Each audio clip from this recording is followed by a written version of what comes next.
छत्रपती शिवाजी महाराज जेव्हा आग्र्याला निघाले तेव्हा ते औरंगाबाद म्हणजे आताचं जे छत्रपती संभाजीनगर आहे तिथे थांबले होते। त्या ठिकाणी ते 8 दिवस थांबले होते।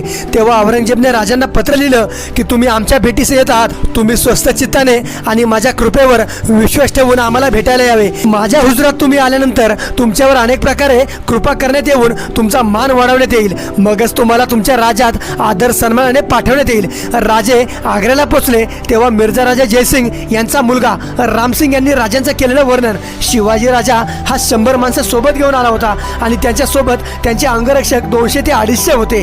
शिवाजी राजा जेव्हा पालखीत बसला तेव्हा त्यांचे पायदळ हे तुर्कांच्या पद्धतीने पुढे चालत होतं। त्यांचं निशाण झेंडा नारंगी शेंद्री म्हणजे भगवा असं आहे। दिसण्यात शिवाजीराजे हे बांध्याने किरकोळ पण स्वरूपाने विलक्षणी गोरे आहेत। त्यांच्याकडे बघताच कुणाला पण वाटेल की हा राजाच आहे। त्यांची दाढी सरळ आणि मोठी व मिशी ही विरळ आहे।